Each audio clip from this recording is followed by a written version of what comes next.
చాలామంది తెలిసి తెలియని వయసు అయ్యో తెలియదు ఫోన్ చేసి అడిగేవాళ్ళు, సార్ మీకు పర్మిషన్ సార్ ఎట్లా కొనగొడుతున్నావు సార్ ఏదోనయ్యా తెలిసో తెలియకుండా చేస్తున్నాం మేమని చెప్పేటోళ్ళం. అట్లా 8-5 సార్లు పెద్ద టూర్లు వెళ్ళాం. అజంతా, ఎల్లోరా, షిరిడి, ఇటువంటి వైజాగ్, శ్రీశైలము, విజయవాడ పెద్ద పెద్ద టూర్స్. అది వెళ్ళగలిగామంటే మా రవి సారు, మా ఇలయ సారే. ఇది ఈ విషయంలో మాత్రం చెప్తాను. అది మామూలు విషయం కాదు. ఆ రిస్క్ అంత రిస్క్ విషయం కాదు. 70 మంది పిల్లలు తీసుకొని వెళ్తున్నామంటే ఏ పిల్లవానికి ఏమైంది, మన జ్వరం వచ్చిందా, పడుకున్నాడా, ఏడున్నాడు, లెక్క పెట్టాలి, చేయాలి, వాళ్ళకి అన్నం ఏం పెట్టాలి, టిఫిన్ ఏడు చెప్పి పెట్టాలి, ఎట్లా చేయగలగాలని చెప్పి ఒక పెద్ద రిస్క్తో కూడుకున్నటువంటి పనిని మేము సునాయాసంగా కోఆర్డినేట్ చేసుకుంటూ మనము ఈ రకంగా పిల్లలకు కూడా విద్యా వైజ్ఞానిక ప్రదర్శనలో భాగంగా ఒక టూరిజంలో భవిష్యత్తులో వాళ్ళు చూస్తారో చూడనటువంటి కోణంలో కూడా వాళ్ళకు అట్లాంటి మనము మన చేతులంత మేరకు మనం చేయగలిగిన ఉన్నాం. అంటే ఈ రకంగా ప్రతి అంశంలో ఒక్కొక్క టాపిక్ పైన వెళ్తుంటే ఎంతో చెప్పు కూడా వెళ్తూనే ఉంటా. నేను మైక్ పెట్టినట్టే గంటసేపు అయినా మాట్లాడగలుగుతా. కాబట్టి ఇక్కడటువంటి పరిస్థితులు మనకు కొంత ఇబ్బందిగా ఉన్నది. పిల్లలు కూడా మిగతా పాఠశాలతో పోల్చుకుంటే, నేను ఒక మంగళనే కాదు, ఈ మండలమే కాదు, చాలా పాఠశాలలో నేను విజిట్ చేసినటువంటి సందర్భంలో నేను ప్యానల్ ఇన్స్పెక్షన్ వెళ్ళినా కానీ స్కూళ్ళల్లో అక్కడక్కడ విజిట్ చేసినప్పుడు కూడా మిగతా పాఠశాలతో పోల్చుకుంటే మన మంగోల్ పిల్లలు చాలా సిన్సియర్గానే ఉండగలుగుతారు. మనం చాలామంది ఏమనుకుంటారు అంటే పిల్లలు ఏమో ఆటలాడుతారు అది చేస్తారు అనుకుంటారు. అది కాకుండా ఇక్కడటువంటి పిల్లలు ఒక సిన్సియారిటీగా ఒక క్రమశిక్షణతోటి మంచిగా చదువుతున్నటువంటి పిల్లలుగా నేను భావిస్తూ ఉన్నాను. మరి నేను పనిచేసినటువంటి కాలంలో కూడా ఇక్కడ గౌరవ సర్పంచ్ తమ్ముళ్ళు లాంటి ఒక సెంటిమెంట్గా భావిస్తున్నాడు. సార్ మీ చేత మీరు నా యొక్క దరఖాస్తు చేస్తే నేను కంపల్సరీ వినేత సార్ అని చెప్పి 11-12 గంటలకు కూడా నాకు పంపించాడు. ఆయనకు ఒక అస్త్రం అయిపోయింది. మా ఎంపీటీసీ ఇక్కడనే ఉన్నాడు, ఆయన యునానిమస్ అయిపోయాడు. అంటే నాకు ఒక బలం అనిపించింది. వాస్తవం మా ఎంపీటీసీ గారికి మా సంతోషానికి వాళ్ళ అన్న కూతురు మ్యారేజ్ ఉన్నది. నేను రాను సార్ పొద్దున 6 గంటలకే ఫోన్ చేసాడు. నీకు నాకు బంధం కట్టన్నా, కట్టు కాదు సార్, నువ్వు ఖచ్చితంగా రావాలంటే నా కోసం వచ్చేసింది. కాబట్టి మరొక్కసారి మా సంతోషాలకు మా పాఠశాల బృంద పక్షాన కూడా అభినందనలు తెలియజేస్తా ఉన్నా. ఇక అప్పుడప్పుడు మా 75 అనగానే స్కూల్కే వచ్చి ట్రీట్మెంట్ ఇచ్చి ఒక ప్రైమరీ ట్రీట్మెంట్ ఇచ్చినందుకు మరి కనకన్న గారు కూడా ప్రత్యేకమైనటువంటి ధన్యవాదాలు తెలియజేస్తా ఉన్నా. అలాగే మా లక్ష్మీనారాయణ అన్నాడు, మీ అందరికంటే బాగా పరిచయమైన వ్యక్తి నాకు లక్ష్మీనారాయణ. వాళ్ళ కొడుకు ఇంటర్మీడియట్ అయిన తర్వాత వంశీ టీటీసీ జాయిన్ అయితే అన్నాడు. వద్దని మేము ఇప్పటి కూడా ఇట్లా మెరుస్తూ ఉంటుంది. వద్దన్న వాడు ఇంజనీర్ పంపి అన్న వాడు ఒక బ్రహ్మాండమైన ఒక స్టూడెంటు, వాడు ఒక ఈ విలేజ్కే చిరస్థాయిగా నిలిచిపోయేటువంటి ఒక డైనమిక్ అనుభవం లాంటి వ్యక్తి అన్న అని చెప్పి నేను. అయినా మా మాట ఆర్థిక పరిస్థితుల కుటుంబ పరిస్థితుల ఈయన టీచర్గా మా వంశీ అక్కడ పనిచేస్తున్నందుకు కూడా ఒక స్టూడెంట్గా మేము చాలా గర్వపడుతూ ఉంటాం. మాతోటి ఈ యొక్క జీవుల పైన కానీ అన్ని అంశాలపైన కానీ షేర్ చేసుకోవటువంటిది జరుగుతుంది.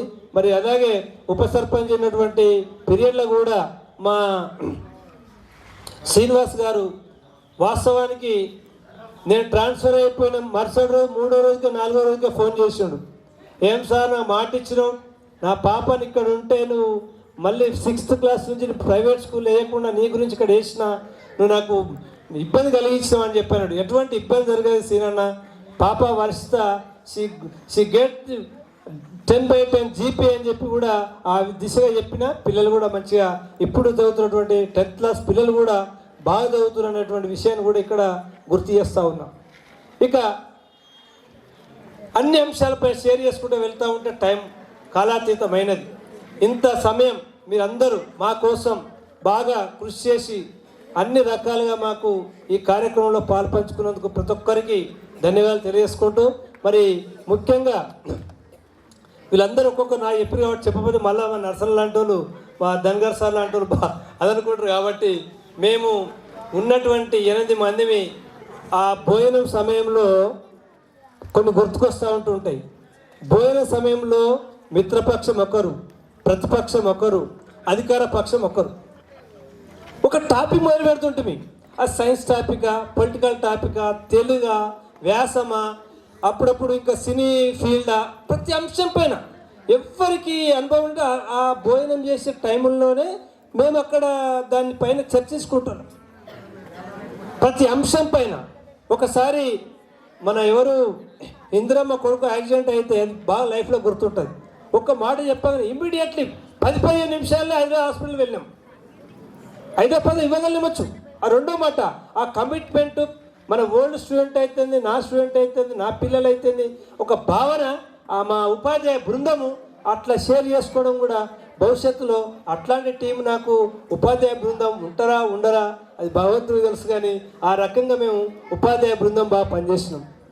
ఒక్కొక్కరికి ఒక్కొక్క లైఫ్ స్టైల్ ఉంటుంది, ఒక్కొక్కరికి ఒక్కొక్క రకమైనటువంటి ఆలోచన విధానాలు ఉంటాయి. నరసింహ సార్ ఏమో బాగా కూల్గా ఉండేటోడు, ఎప్పుడు ఎంత ఏమైనా కానీ ఒక్క మాట కూడా అంటోడు కాదు సార్. 24 గంటలు ఈయన కూర్చొని గేట్ కాడ దాటొద్దు అంటే ఈయనే ఉండేటోడు సార్. అట్లా ఒక మాట మీద ఒక పద్ధతి ప్రకారం ఉన్నటువంటి వ్యక్తి మా నరసింహ సార్. మా రవి సారు ఇంతకు మా మ్యాథ్స్ సార్ చెప్పిండండి, అప్పుడప్పుడు చూడాలి, నా కుటుంబం చూడాలి, అన్ని కోణాలను నెరవేర్చుకుంటూ ఒక కమిట్మెంట్గా, ఒక చిన్న సింపుల్గా, ఎవరికి హాని తలపెట్టకుండా, ఎవరికి ఇబ్బంది పెట్టకుండా మలుచుకపోవడమే ఒక హెడ్ మాస్టర్ గిరి. అదే లీడర్షిప్. ఇంతమందుకు మా సత్తన్న చెప్పినటువంటి విషయం. ఆ రకంగా మాకు మా రవి సార్ కూడా దగ్గర ఉండడం వల్ల కూడా మాకు చాలా ఈజీగా ఉన్నది. మరి మా మ్యాథ్స్ సార్ అన్నాడు, మా టీచర్లకు ట్రైనింగ్లో మీటింగ్లో లీవ్ పెడుతున్నాం, లేకపోతే లేట్ అయ్యేస్తానో, ఆఫీస్ పని, స్కూల్ పని మీద ఇంకేమైనా చెప్పిన క్రమంలో 2 క్లాసులు, 3 క్లాసులు, 4 క్లాసులు, 5 క్లాసులు కూడా ఒకటే రూమ్లో కూర్చోబెట్టాలి.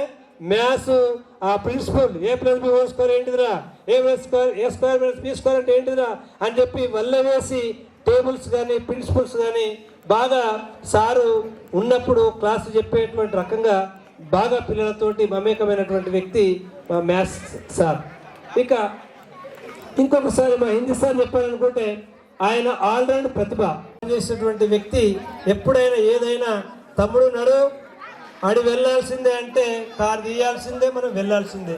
ఆ రకంగా నాకు నా అడ్మినిస్ట్రేషన్ గ్రౌండ్లో నాకు అన్ని రకాలుగా ఉండడని చెప్పి నేను భావిస్తూ ఉన్నాను. ఇక మా ఐలయ్య సార్, మా యొక్క కిష్టన్ ఉండే పాపం మార్చి 22, 2020లో అసెంబ్లీ కేసీఆర్ ముఖ్యమంత్రి ఉన్నప్పుడు